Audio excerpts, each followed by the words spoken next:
Hair को देखा है, मेरे साथ एक्सपीरियंस भी हुआ है ये चीजें कि बहुत बारी बहुत जगह लोग समझ ही नहीं पाए कि ये करेगा क्या खादी में या फिर इन सब चीजों में। जैसा एक परसेप्शन था बना हुआ कि नहीं, जब तक वो धोती कुर्ते में नहीं आएगा या फिर बहुत ऐसे खादी का झोला या फिर वैसे टिपिकल वे में नहीं आएगा, वो खादी को समझ ही नहीं सकता है। तो इन सब चीजों के लिए तो मैं सबसे पहले निफ्ट को थैंक यू कहूंगा। जिस तरह से निफ्ट गांधीनगर में मैं पढ़ा और चीजों को समझा और समझाया गया मुझे करिकुलम के माध्यम से, और कहीं ना कहीं वो गांधीनगर और गुजरात का बहुत बड़ा छाप रहा मेरे पूरे इस खादी वाला जर्नी में। क्योंकि सेकेंड ईयर से ही, निफ्ट के सेकेंड ईयर से ही मैं खादी की तरफ मेरा रुझान बढ़ गया था। क्योंकि जैसा कि अहमदाबाद लोग जानते हैं, गांधी जी का कनेक्शन भी गुजरात है और हमारा पूरा सराउंडिंग क्राफ्ट, खादी और हैंडलूम से भरा पड़ रहा था। तो उसी दौरान क्राफ्ट बहुत सारे प्रोजेक्ट होते थे, उन सब से पता चला। फिर मुझे लगा जैसे बीइंग लोगों को पता भी होगा, आप लोगों का नेबर स्टेट भी है पटना से, तो झारखंड पूरी तरह प्रकृति के बीच में बसा हुआ एक पूरा शहर है, राज्य है। तो उस तरह से कहीं ना कहीं जो मेरा कनेक्शन था वो नेचुरल चीजों की तरफ बाई बर्थ था, जो निफ्ट ने रिकॉग्नाइज, जो पहचानने में मुझे मदद किया कि अभी आप खादी को लेकर के आगे जा सकते हैं।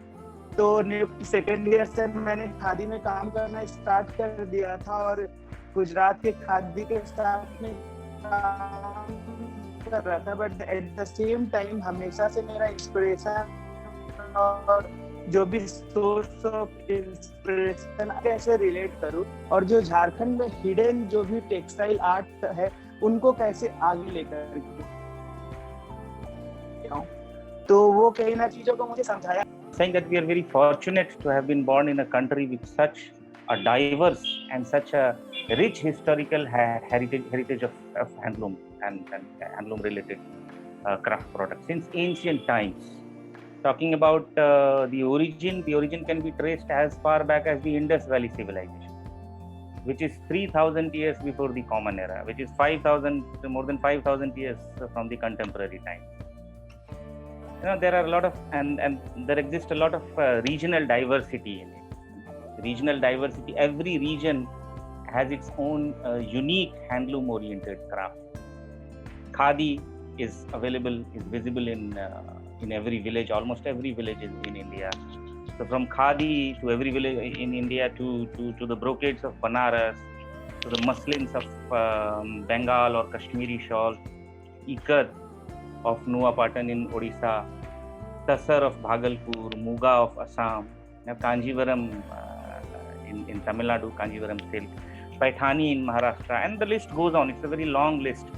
Each is unique in its own way, and thereby creating a diverse bouquet of handloom-oriented crafts in India. And the diversity has several sources.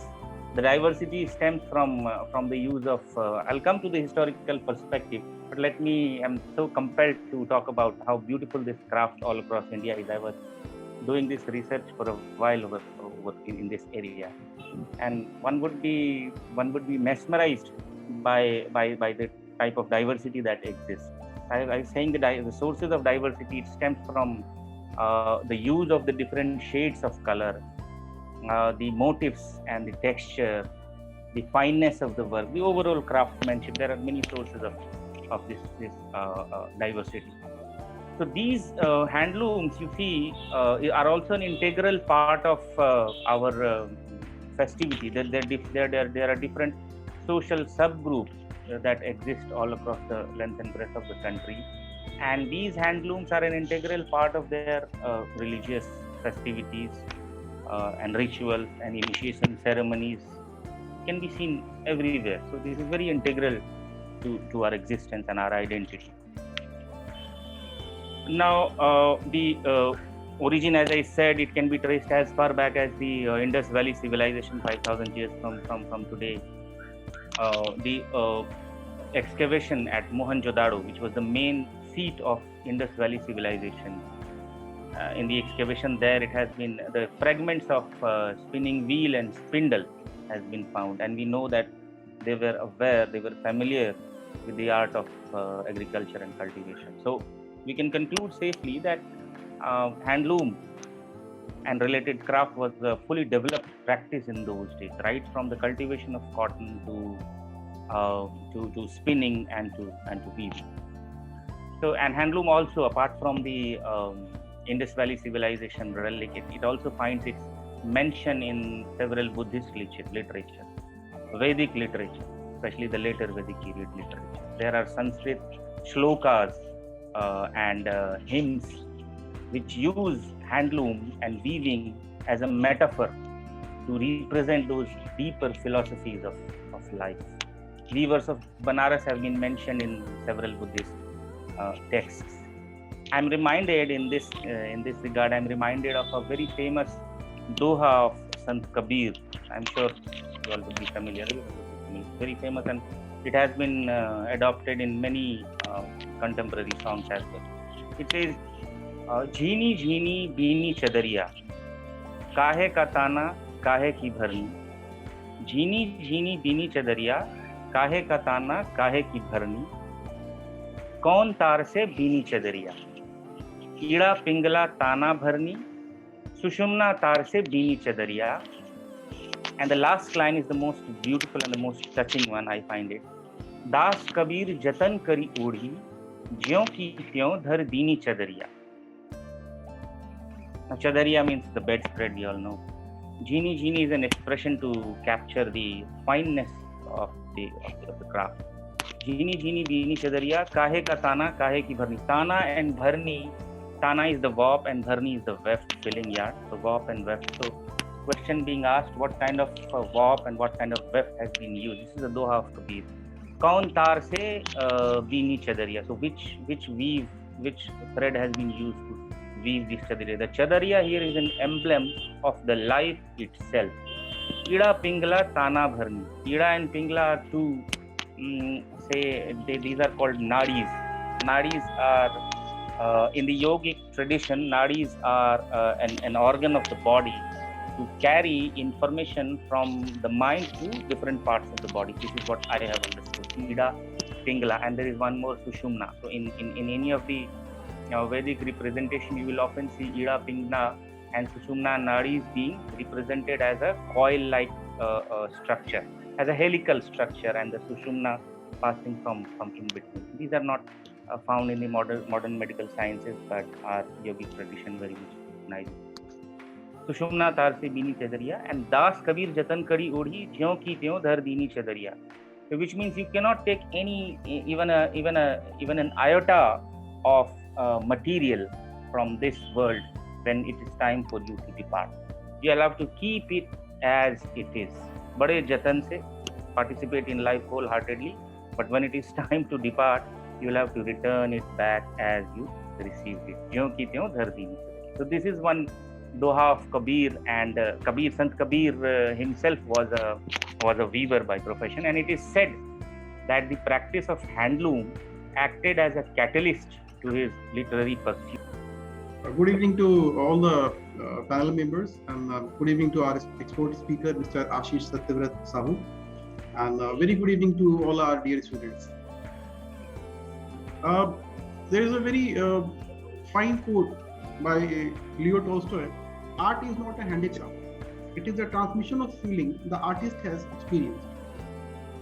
Indian handloom not only depicts our rich culture and heritage, but also describes the imagination and experience of artisans carved on a blank canvas, like what Kisler sir rightly said right now in terms of Kabir, "Jhini jhini re jhini beeni chadariya." So Indian handloom has gone through tremendous revolution in terms of innovation and modernization. Today, the handloom sector is considered to be one of the largest unorganized sector after agriculture, and forms an integral part of the rural and semi-rural livelihood. Handloom weaving constitutes one of the richest and most vibrant aspects of the Indian culture heritage. Handloom is known for flexibility, versatility, and innovativeness. The strength of handloom lies in ease of introducing new designs, which cannot be replicated by the power loom sector. The advantages of the sector include less capital intensive, use of minimal power, eco-friendly quality, flexibility of small production and adaptability to market requirements. It is a natural productive asset and tradition at cottage level, which has sustained and grown by transfer of skill from one generation to other. Handloom weaving is largely decentralized, and the weavers are mainly from the weaker sections of the society, for whom this is primary and for some the only source of income. Handloom weaving is spread across many states in the country and is at considerable decline in some of them. The level of artistry and intricacy achieved in the handloom fabrics is unparalleled, and the certain weaves designs are still beyond the scope of modern machines. If you'll talk about the contemporary handloom.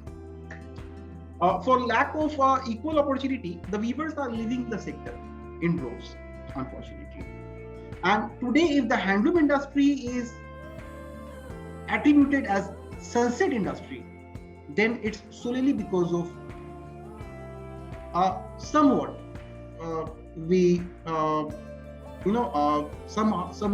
our failure to protect it.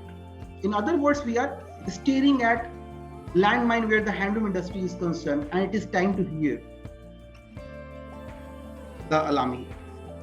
So as per the report on handloom by Ministry of Textiles, the industry currently employed 4.3 million weavers, with 75% of them being women. This is a sharp decline from what it was in 2009, but things are definitely looking up. There has been a definite surge in demand of handloom products in the last few years. As per the report by Indian Brand Equity Foundation, IBEF, US was the major importer of the Indian handloom products, with estimated purchase of $100.08 million US,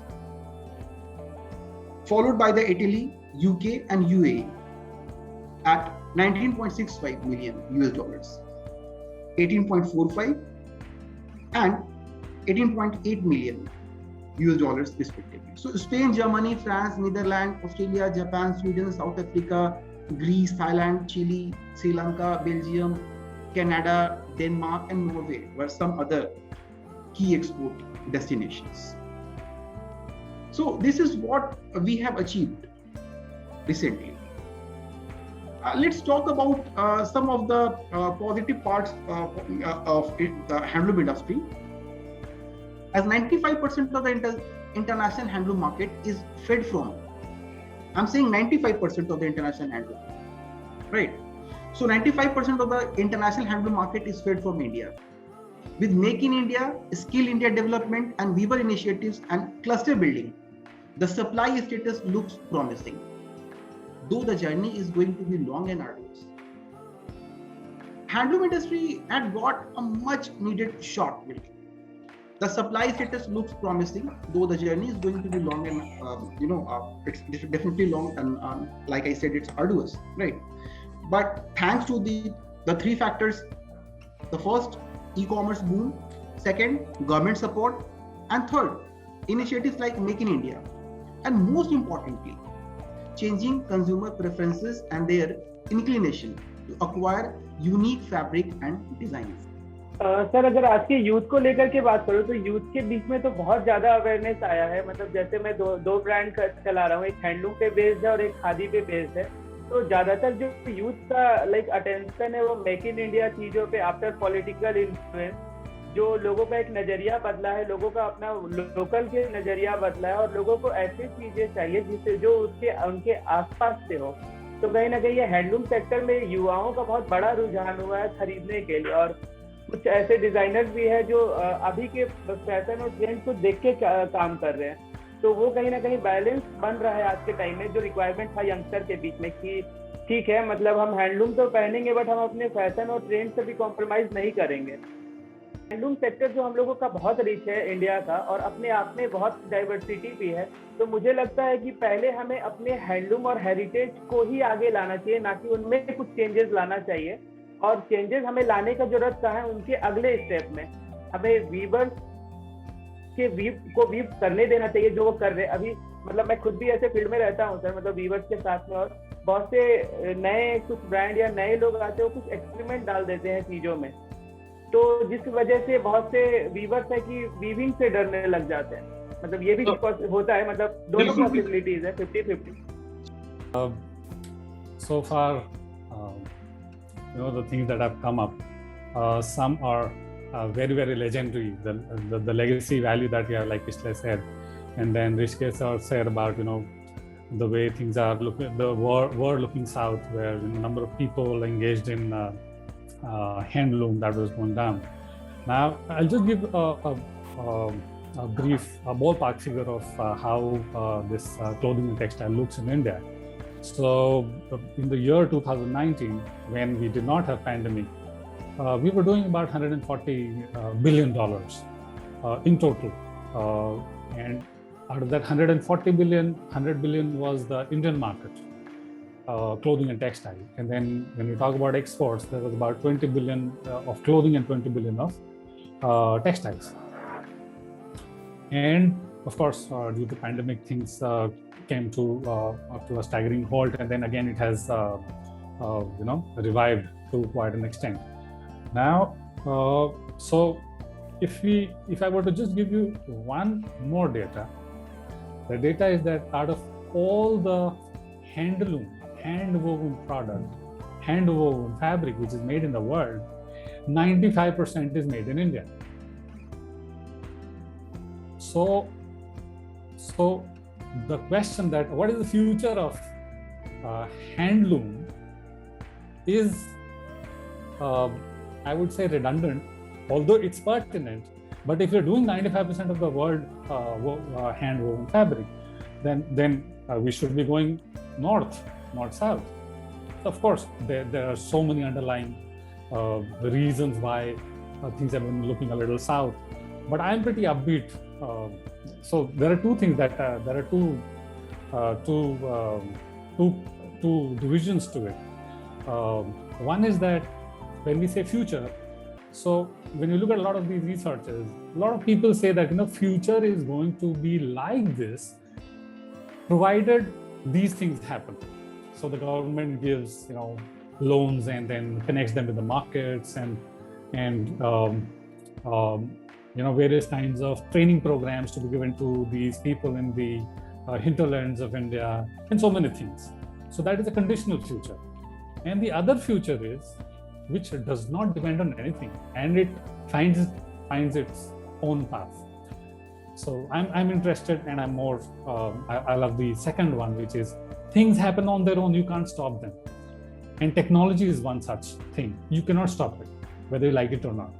And technology has been actually coming up with great things for our artisans, for the handloom sector, especially in terms of they want to design, they want to sell, they want to distribute, they want to forecast, whatever. Technology has been coming handy. So if you were to say future, I'll just drop the words because everyone knows the meaning of those words. Social media. Great technology has been great, and social media is, if at all anything, it is only going to bring brighter future for handloom. If you say e-com, so we have those Amazons and all these people, but we're still far away from reaching the potential because we are still waiting for the the consortium of Facebook with Jio, which is going to be a huge is going to throw open the market for even the Gali Wala, Pan Dukan and everything. So I'm sure it's going to give a great push to the handloom sector, which is it's huge and pretty well integrated in the sector. So that's one thing. I love drone because drones are going to be the next best killer machine, because it will help you to deliver whether you have pandemic or not. Fourth one, big data, Kishle sir. Big data, because that is what is also going to ultimately help these handloom or people at the lowest level of deciphering the data which is happening every day and understanding the markets so that they are able to make correct decisions. These are all the things, despite the government schemes, whether we buy those products or not, and whether things happen favorably for them or not. But then these things are doing great things for everyone.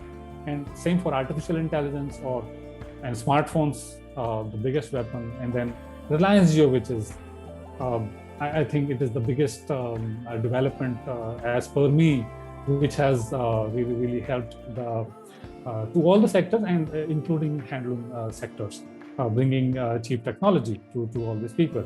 Now, about the second part of the question, whether it's going to be great among the youth and things like that, I truly believe that youth, they are much lesser skeptic than us, the ones who are post-millennials, and they're able to see virtue in sustainability, in handmade, in India. They're proud of India more than us, and they see a lot of virtue, not just in terms of design values as well. They also see why they should consume Indian, and why they should wear handloom per se.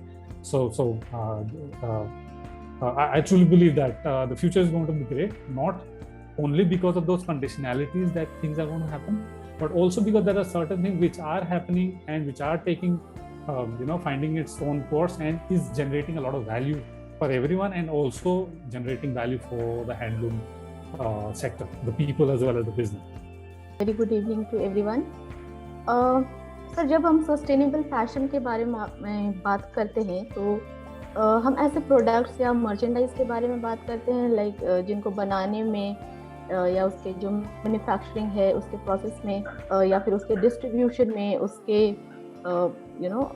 Utilisation में, उसके इस्तेमाल में, या फिर जो उसका final disposal है, जब वो प्रोडक्ट का फाइनल डिस्पोजल का टाइम आता है, तो ऐसे किसी भी प्रक्रिया का या फिर ऐसे भी किसी भी केमिकल का इस्तेमाल नहीं किया गया हो जिससे कि जो हमारे पर्यावरण है, हमारी प्रकृति को नुकसान पहुँचे, या फिर जो हमारी प्राकृतिक संपदा है उसको अधिक नुकसान पहुँचे।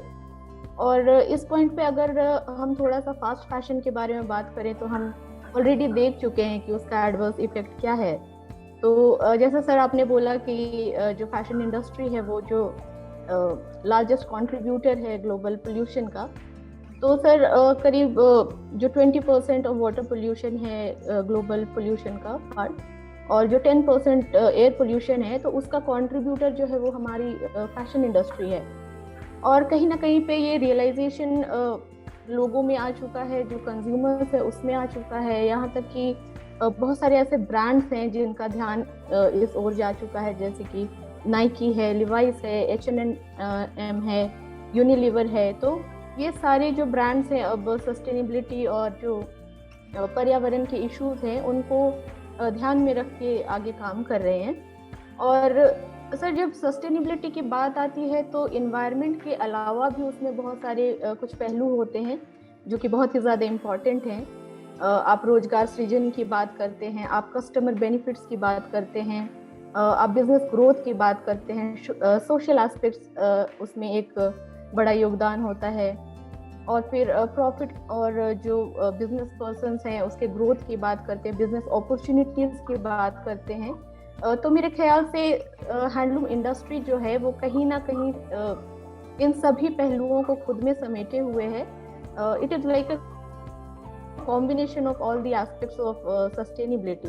तो अगर मैं देखूं तो हैंडलूम कहीं ना कहीं मुझे एक ऑप्शन के रूप में नहीं बल्कि एक अल्टीमेट सोल्यूशन के रूप में नज़र आता है जब हम सस्टेनेबिलिटी और इन्वायरमेंट को हैंडलूम इंडस्ट्री के साथ जोड़ते हैं। सर, अगर सस्टेनेबिलिटी हमारे समय की ज़रूरत है, if it is the call of the hour, then handloom when it comes to clothing is the ultimate solution. This is not a nice to have thing. This is a social imperative, ecological imperative.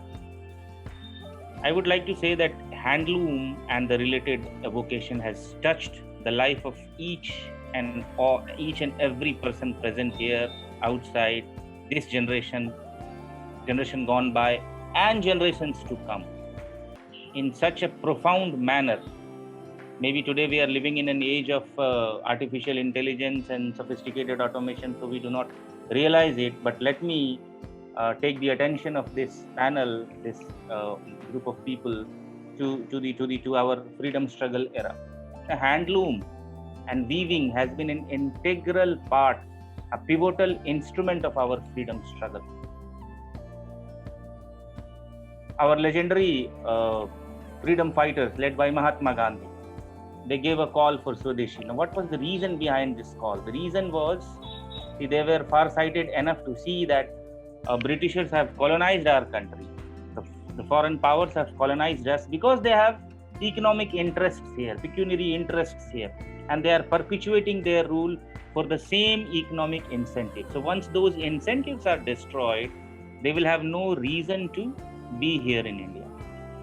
One such clothing is a basic necessity. Everyone consumes clothing irrespective of the income level, caste, creed, or regionality. Everyone consumes. So what did the Britishers do? Basically, we had a very thriving industry. Now, just to give you an example, I'll be very brief and very quick. Although it is like जो हिंदी में बोलते हैं सागर में गागर भरना. It's not possible, but I'll try to keep myself as brief as possible.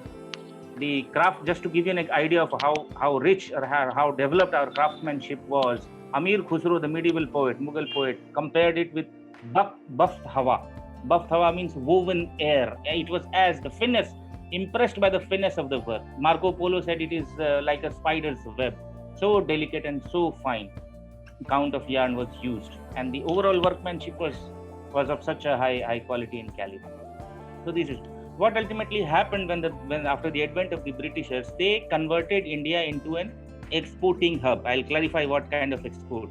It was the export of raw material from here, from India, like the fiber and the yarn from India, whereas the cloth will be woven in machine mills in Manchester, and it will be imported here and then sold off for mass consumption. Now, this was something which impoverished our talented indigenous craft people at the expense of these talented indigenous craft people who flourished, those who had access to large amount of capital and the middlemen, without doing any value addition. So this export of raw material and import of machine-made finished product, it was not one should not confuse it with the modern day, equitable and fair, sensible trade. It was this trade, this export and import. It was not an export-import, basically it was a loot. The right word is LWT, loot. Extremely exploitative and heavily tilted in favor of the colonial powers. So our freedom fighters, particularly Mahatma Gandhi, they were far-sighted enough to see that this is their economic interest and let us destroy this. They gave a call of Swadeshi. Charkha, spinning wheel, the spindle and the loom became an instrument. They became a concrete physical manifestation of the idea of Swadeshi, the credo of Swadeshi. Swadeshi का जो idea था उसका manifestation ये इस handloom में देखने को मिलता है. And it worked. It was an idea. Swadeshi was an idea which was the need of the hour, and it soon gained currency all across the country. And charkha and the takli, the spinning wheel and the spindle became household things. And it worked. It led to the closure of several manufacturing facilities in Manchester. And this was one of the reasons, last but never the least, one of the reasons that ultimately drove the colonial powers out of India. So in that sense, I'm saying that all of us present here, the generation gone by and the future generation, are touched and affected. कि अगर हम अपने history को भूल गए, हम अगर अपने रेलेवेंट चीजों को भूल गए, तो शायद फ्यूचर में मूव करना बड़ा मुश्किल होगा. जो जनरली अभी आज के जनरेशन में अगर लोगों को पता नहीं है कि इसकी क्या रेलेवेंस रही थी पास्ट में, तो शायद वो इमोशनल कनेक्ट नहीं हो पाता है जो कि आपको जानकारी होने के बाद होती है. Of course, the technological advancement, no doubt, we have humankind as a race has made unprecedented and unimaginable leap in the technological advantage. We can create. My contention is, we can create better buildings than Taj Mahal. Would that diminish the importance of Taj Mahal? No. The handloom here is equivalent. We can compare it to Taj Mahal, and machine made is any modern day architecture. So it is not the mass production or how efficient it is that matters. What counts is the fact that it is made up of human labor, human sweat. It is a product of human ingenuity. If someone can see that connection, then one would like and buy handloom. And this is going to be the sole reason why people adopt handloom. And I think it is this fact it needs. The answer to your question, our NIFT is also adding lots of value in terms of design intervention. The students are doing, and they are just they are adding value. They are giving their design ideas to the weavers, to the handloom weavers, especially our fashion design department, and other departments too from NIFT. So institutes like NIFT in India, they are adding value, and they are definitely, हम लोग sir आज के वक्त में इस चीज को कर रहे हैं, और हम लोग टेक्नोलॉजी के माध्यम से हम लोग पूरी कोशिश कर रहे हैं कि हम लोग कैसे हैंडलूम को बहुत आगे से आगे लेकर के जाएं. We definitely are on the right path, and of course, yeah, there's going to be a lot of invention, and in due course of time. In fact, what we as the bygone or the I would say the precursors to the predecessors of the millennials, what we need to understand is that we will have to bring together the youth and the technology. That is our responsibility, and that's what is going to help us find the right path.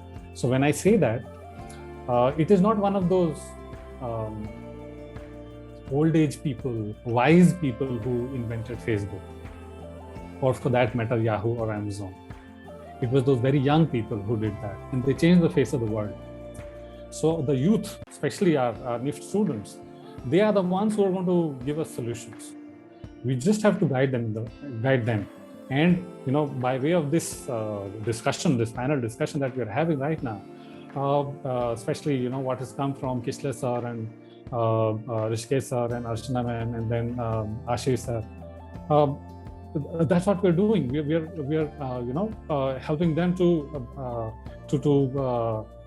have a smattering, a taste of what has happened in the past.